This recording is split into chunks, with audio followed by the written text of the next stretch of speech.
자, 가장 먼저 저희 소비주 이야기 한번 나눠볼게요. 사실 요즘 시장이 좀 불안불안하잖아요. 이럴 때는 소비재 관련주로 한번 눈길이 가기도 하더라고요. 최근 미국 증시에서도 경기 방어주 그리고 소비주가 주목받기도 했습니다. 그럼 우리도 그런 패턴을 따라가야 할지 궁금해지네요. 자, 우리도요, 소비주에 조금 더 포커스를 맞춰보는 게 좋을까요?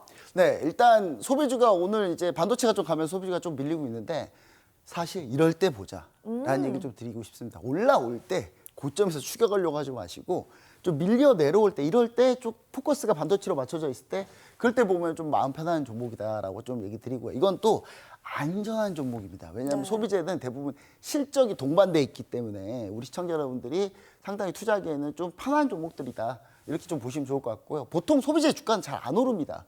잘 안 오르는데 오르는 타이밍이 왔기 때문에 오히려 안전하지만 상당히 효율이 높은 종목일 수도 있다. 그런 섹터일 수 있다. 이렇게 좀 얘기 드립니다.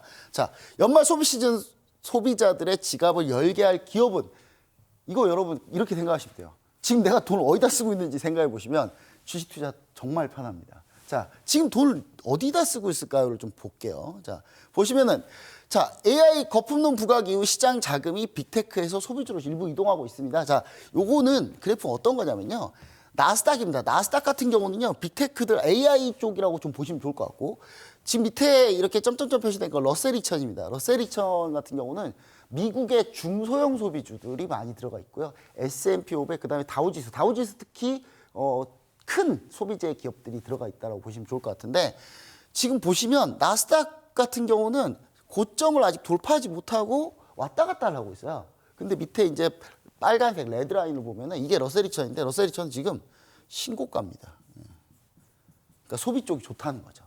미국은 확실히 지금 소비 쪽으로 지금 빠져 있는 상태입니다. 자, 미증시 나스닥 종합에 비해서 러셀 2000 다우지수 상대적으로 지금 현재 강세고요. 상대적인 강세입니다. 상대적으로 현재 강세고. 그다음 미국이 이제 블랙 프라이데이 때가 이제 소비 시즌이었는데 물론 소비 스코어는 그렇게 좋지는 못했는데 사실 이때 이후로 미국은 11월 블랙 프라이데이 이후 산타 크리스마스까지 요 기간이 가장 소비를 많이 하는 시즌이거든요. 그래서 소비 시즌 때 소비주를 좀 보실 필요가 있고요. 자, 보시면은 자, 우리나라의 소비주를 좀 우리가 좀 생각을 해 보시면 사실 우리나라 유명한 게 K-팝, K-푸드, K-뷰티 이어지는 라인업이 화려합니다. 그런데 그렇게 돈을 많이 벌고 있지 못했어요. 근데 왜 돈을 많이 벌고 있지 못했냐? 최근에 코로나 이후에 이제 그러니까 인바운드로 들어오는 관광객들의 숫자가 조금씩 올라오고 있는데 확실히 탄력을 봐서 올라오고 있지는 않았거든요. 근데 여기서 한 가지 변화 포인트가 생깁니다. 바로 우리 시청자 여러분들 많이 보셨을 거예요. 캐데언, K-팝 데모노터스. 이 캐데언이 데이트를 한 이후에 지금 구글 여행 트렌드 이 검색어인데 검색어 보시면 아시겠지만 이게 여러분 캐데언 딱 공개되자마자 이게 약 20배까지 뜹니다. 보통 이게 뛰잖아요. 구글에서 한국 여행이라는 걸 전 세계적으로 검색을 하고 있다는 거죠.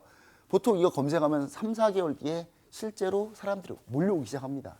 몰려오기 시작하는데 그렇기 때문에 우리 시청자 여러분들이 지금 이 소비주를 좀 보셔야 되는 타이밍인 거고 자, 3분기 이후에는 또 인바운드 수요로 현재 지금 연결이 되고 있습니다. 실제로. 캐데언이 여름에 나왔으니까 지금 이 수요가 연결이 되고 있는 상태죠. 제가 계속 얘기 드리지만 호텔 예약률 90%가 넘습니다. 지금 현재. 90% 넘는다는 건 더 이상 없다는 거고요. 방이. 자, 그다음. 자, 그럼 실제 지표로 그런 날 한번 보자면요. 백화점에서 외국인 매출 증가율입니다. 외국인들이 백화점에서 돈 쓰는 매출 증가율 보시면은 신세계 백화점 65%나 급증했고요. 롯데가 45%. 그다음에 현대백화점이 40%입니다. 물론 현대백화점 좀 낮긴 한데 3분기입니다. 이거 3분기.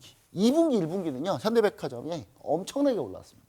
그리고 자, 백화점 주요 점포에서 외국인 비중을 보시면은 롯데백화점 같은 경우는 25%가 외국인이고요. 현대백화점 14%, 신세계가 13% 외국인이 현재 이용을 하고 있다. 이렇게 보시면 좋을 것 같습니다. 자, 그러면 이제 여기서 또 추가적으로 이제 보시면은 자, 이게 코로나 전입니다. 코로나 전에 외국인 관광객이 이렇게 많이 늘었는데 이때 한한령 때문에 살짝 밀렸죠. 밀렸다가 2019년에 최고치를 찍었는데 그리고 나서 다시 코로나 이후에 회복을 하고 있는데 아직 회복을 다 하지 못했어요. 그 말은 무슨 말이다? 추가로 더 올라올 자리가 있다라는 거죠. 자, 그리고 중국과 일본이 현재 갈등을 빚고 있고 방한 외국인의 과거 최고치 대비 거의 회복을 했는데 방한 외국인은 방한 중국인 회복이 아직 덜 돼 있어요. 이게 한 70%밖에 안 됩니다. 그러니까 전체 외국인은 거의 코로나 전이랑 이제 비슷하게 올라왔는데 방한 중국인들의 이제 관광객 수요는 아직 70%밖에 안 올랐다. 아직 추가적으로 더 올라올 여지가 많이 남아 있다. 방한 외국인도 더 늘 가능성도 있고요. 자, 그리고 요즘 소비 트렌드가 감성하고 경험을 중시하는 소비 트렌드. 제가 2주 전에 이거 할 때 한일령 할 때 이 얘기를 드렸었는데 이것도 역시 현재 주요한 소비주의 주요한 이슈입니다. 그리고 소비주들 호실적 예상을 좀 하고 있고요. 그 다음에 소비주들의 주요 특징이 뭐냐면 이미 이제 성장했다라고 생각하기 때문에 배당이 많습니다. 그러니까 배당 매력도 있다. 그러니까 배당을 받을 수 있다라는 생각을 좀 하셔야 된다라는 거. 자, 그래서 실적이 좋다. 실적이 안 좋으면요. 적자가 나면 배당을 절대로 못 줍니다. 근데 실적이 좋은데 여기서 더 좋다. 근데 배당도 많이 준다. 배당 성향도 높다. 그러면 상당히 안전하게 투자할 수 있는 방법이 될 수 있다라는 얘기를 다시 한번 드리고요. 자, 그러면 이제 그렇게 해서 제가 좀 주목하고 있는 종목은 일단 영업무역을 한번 가지고 나왔는데요. 자, 영업무역의 주가 차트를 보시면 아시겠지만 영업무역은 이제 우리 시청자 여러분이 잘 모를 수도 있습니다. 근데 노스페이스나 그 다음에 뭐 디스커버리, 그 MLB 같은 그런 이제 하고 있는 FNF하고 좀 비슷한 회사고 영업무역은 노스페이스 위주로 하고 있고요. 그거 경쟁사라고 하시는 게 FNF고 이런 종목들이 이제 영업무역 같은 경우는 의류 쪽인데 자 보시면 아시겠지만 장이 무지하게 안 좋았던 11월에 오히려 올랐어요 여기는. 그렇죠. 시장에서 반도체에서 돈이 빠져서 이쪽으로 좀 쏠렸다는 거죠 소비재로. 그리고 이제 11월에는 그렇게 안 좋았다가 좀 12월에 이제 조금 반도체 올라오고 왔다 갔다 하고 있으니까 현재 주가가 정체되고 횡보하고 있다는 거를 여러분들이 좀 유심히 보실 수 있다. 자, 그다음에 현대백화점입니다. 현대백화점 같은 경우는요. 지금 보시면은 실적은 2,200억 정도 올해 예상하고 있는데 내년 실적이 더 중요하죠. 내년 실적은 못해도 2,500억 예상하고 있고요. 그다음에 현대백화점 보시면 아시겠지만 주가가 계속 우상향하면서 쭉 올라오고 있죠. 쭉 올라오고 있고 현대백화점은 가장 중요한 건 이제 더현대서울이 제가 2주 전에 얘기 드렸지만 카드 사용 횟수 1위를 찍은 곳이고요. 외국인 카드 사용 횟수 1위고요. 그다음에 이쪽에서 감성 소비 트렌드, 특히 식음료에 매우 강합니다. 요즘에 이제 외국인들도요, 외국인 관광객들도 막 어디 와서 막 물건을 막 사는 게 아니라 음식 소비하고 그다음에 인증샷 찍고 이런 걸 조금 더 선호한다. 그런 부분들을 봤을 때 좀 매장을 잘 꾸며놓는 곳들이 상당히 잘 된다라는 거를 여러분들이 좀 보시면 좋을 것 같다. 이렇게 좀 얘기를 드리도록 하겠습니다. 네, 이쪽은 실적과 모멘텀에 따라서 선별적인 접근이 필요해 보이네요. 저희가 준비한 내용이 정말 많아서요. 빠르게 이어가 보도록 하겠습니다. 돌고 돌아서 바이오일까라는 생각이 참 많이 드는 요즘입니다. 우리 코스닥 시장을 본다면 소보장도 있고요. 2차 전지도 있고 제약 바이오도 있거든요. 그런데 요즘 시장을 본다면 그중에서 바이오가 은근히 잘 버텨줍니다. 다음 달에는 너무나 유명하죠. JP모건 헬스케어 컨퍼런스도 있고요. 저희 투자 포인트 짚어볼까요? 네, 사실 제약 바이오를 가지고 나온 이유가 뭐냐면 이 제약 바이오를 조금만 좀 틀면요. 이게 화장품입니다. 그리고 피부 미용이고 이것도 결국 소비주다. 이렇게 좀 보시면은 시청자 여러분들이 좀 편하게 생각할 수 있다. 최근에 이제 제약바이오가 주가가 올라오고 있죠. 반도체가 좀 주춤하니까. 역시 마찬가지의 컨셉입니다. 자, 제약바이오 우리 시청자 여러분들 어렵다고 많이 합니다. 어렵죠. 저도 어렵습니다. 아니, 같은 의사도요. 자기 분야 빼고는 잘 모릅니다. 근데 제약바이오 얼마나 어렵겠습니까? 근데 기초만 좀 탄탄하게 잡아가면 사실 또 그렇게 어렵진 않습니다. 좀 보시면 좋을 것 같은데. 자. 제약 바이오에서 그럼 제약하고 바이오를 일단 분류를 해볼게요. 분류를 좀 잘하는 게 먼저 중요합니다. 개념 잡는 게 제일 중요한데요. 제약 바이오의 차이점 보시면 제약은요. 화학물질을 기반으로 합니다. 화학물질. 자, 화학물질 기반으로 하는 게 제약이고요. 생명공학을 기반으로 하는 게 바이오입니다. 요 차이가 있어요. 근데 회사들이 제약 바이오 회사들이 이걸 제가 계속 제약 바이오라고 하잖아요. 회사들이 이걸 두 개를 같이 하는 회사가 매우 많습니다. 그렇기 때문에 주로 제가 제약바이오라고 하고 있고요. 자, 큰 틀에서 제약바이오 모두 다 헬스케어 기반 산업입니다. 그래서 미국에서 업종을 보시면 헬스케어 업종을 보셔야 돼요. 헬스케어 업종하고 우리나라 제약바이오 업종하고 같이 비교를 보시면 좋을 것 같고. 자, 그 다음에 이걸 또 세분화해서 조금 나눠보면은 신약이 있고요. 예, 그 다음에 바이오시밀러가 있습니다. 제네릭, 바이오시밀러, 복제약입니다. 복제약. 이거 복제약이고요. 자, 복제약을 조금 더 좋게 만든다 그러면 바이오베러죠. 예, 그 다음에 CDMO. 그 다음에 이 CDMO는 위탁 생산이라고 보시면 돼요. 그러니까 설계도, 약의 레시피를 갖고 오면 그걸 그대로 만들어주는 회사들이 있다. 이렇게 좀 보시면 좋을 것 같고요. 여기서 더 세분하면 의료기기도 있고요. 그 다음 건강기능식품도 있습니다. 자, 대표적 건강기능식품 중에 대표적인 회사 HK이노엔 같은 회사들. 예, 우리가 그 술 많이 먹으면요. 그 헛개땡 뭐 이런 거 먹잖아요. 예, 그런 거 하면서도 약도 하는. 자, 그 다음 피부 미용도 있고요. 자, 화장품까지 확장이 됩니다. 자, 여기서 이제 각 종목들이 있는데 이 종목들을 한번 분류해 볼게요. 한미약품은 뭐냐면요. 제약하고 바이오를 다 합니다. 제약 바이오를 다 하는 거고요. HLB는 신약, 바이오 완전 신약입니다. 항암제 신약이고요. 자, 유한양행도 항암제 신약. 유한양행 우리나라에서 최초로 전 세계에서 우리나라 최초로 항암제를 글로벌 시판 허가를 했던 회사가 바로 유한양행이고요. 자, 그다음에 삼성바이오로직스는 대표적인 바이오시밀러 제네릭입니다. 자, 그다음에 삼성 바이오 에피홀딩스. 요즘에 이제 삼성 바이오로직스에서 분할해서 나온 삼성 에피홀딩스가 좀 이슈가 많은데 이 회사는 약을 연구하는 회사입니다. 약을 연구하는 회사고요. 자, 그다음에 에스티팜 대표적인 CDMO 회사고요. 자, LNC 바이오. 이름은 바이오인데요. 예, 피부 미용 관련주입니다. 요즘 핫합니다. LNC 바이오 왜 핫하냐면 리투어라는 게 있는데 요즘 리투어가 피부 시술로는 1위 있더라고요.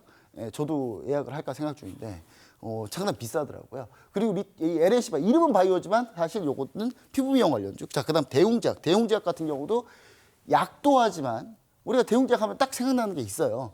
예, 약간 곰처럼 생긴 거 있거든요. 예. 네. 있는데 그것뿐만 아니라 뭐도 있죠?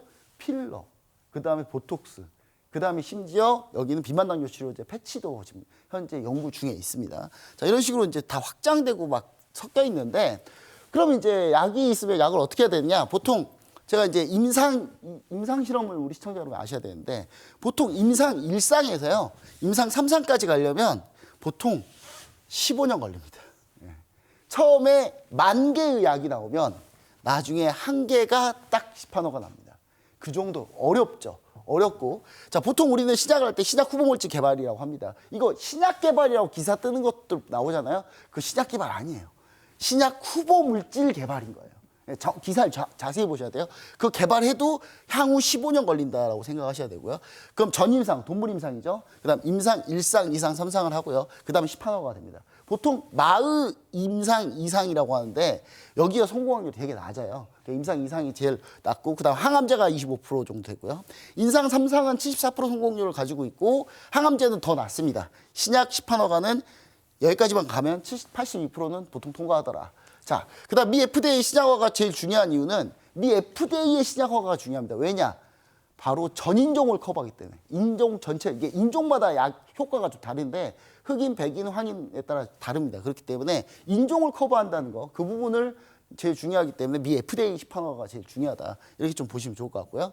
자, 그다음에 글로벌 파마 최근에 특허가 만료되는 그런 약들이 이제 점점 많아지고 있습니다. 최근 트렌드를 보시면 비만 당뇨 치료제가 있고요. 그다음 학문적으로는 사실 학문적으로는 ADC 이중항체 면역항암제가 가장 이슈가 되고 있습니다. 자, 빅파마들이 최근에 그 대형 제약사들이 2035년까지 약 2,500억 달러가 특허 만료로 손실이 납니다. 그렇기 때문에 이 부분도 최근에 트렌드고 그렇기 때문에 빅파마가 지금 뭐 하고 있죠? 기술을 수입하려고 하고 있고 회사를 인수하려고 하고 있다는 사실을 여러분들이 좀 알고 계셔야 되고 중국 바이오가 최근에 급부상하고 있다는 것도 최근에 트렌드다 이렇게 좀 보시면 좋을 것 같아요.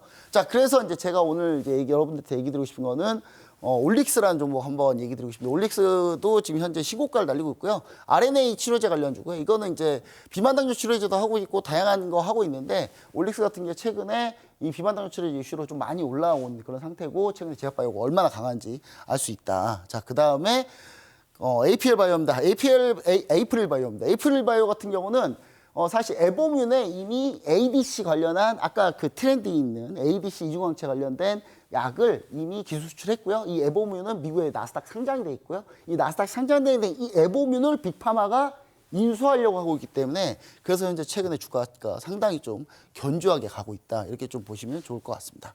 자, 그 다음에 자 보시면은 마지막으로 제가 최저 강도 종목을 가지고 나온 종목입니다. 이 종목은요, 사실 정확히 말하자면 제약바이오 성격과 그 다음에 소비주의 성격을 모두 다 갖고 있는 그런 종목이다라고 보시면 좋을 것 같고요. 보시면 아시겠지만 실적이 어마어마합니다. 실적이 어마어마한 실적을 가지고 있고요. 이 실적은 향후에 더 올라갈 걸로 보고 있고 최근에 매우 핫합니다. 이 종목은 화장품 회사인데요.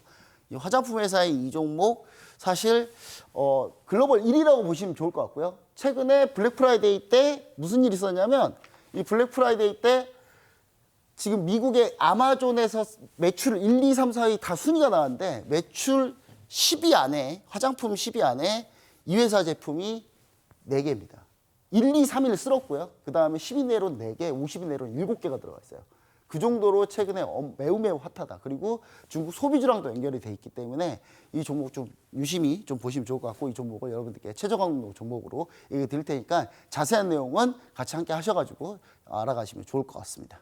네, 오늘의 최적 항로 종목은요. 제약 바이오와 소비주의 성격을 모두 안고 있는 종목이니만큼 집중해 보시면 좋을 것 같네요. 자, 소통방 참여 방법 안내 도와드리겠습니다. 저희 가장 먼저 최근 시장에서 정말 핫하게 주목받는 키워드 관제사의 시선으로 공부받고요. 자, 이야기를 들어보니까 이럴 땐 관련한 종목을 한번 활주로에 배정해 보고 싶다라는 생각 드시죠? 그렇다면 이 모멘텀을 그대로 이어갈 수 있는 종목은 과연 어떤 종목일까요? 자, 오늘 특별히 김정철 관제사가 직접 준비를 했습니다. 어려운 내용도 항상 쉽게 풀어주는 관제사가 자신만의 기법으로 꼽은 핵심 종목이죠. 바로 최적 항로 종목을 챙겨 오셨다고 하는데요. 저희 화면 하단에 QR코드 보이시죠? 휴대전화 카메라를 켜서 스캔만 하시면 바로 링크가 뜹니다. 클릭 한 번만 딱 하시면 바로 참여하실 수가 있으니까요. 참여를 하셔서 핵심 기억도 즐겁게 활용해 보시길 바라겠습니다.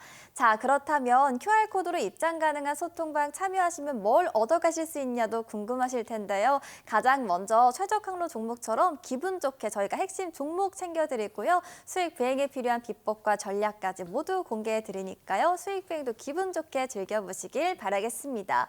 자, 저는 오늘 김정철 관제사가 전해드린 핵심 포인트 잠깐 정리하고 잠시 후에 돌아옵니다.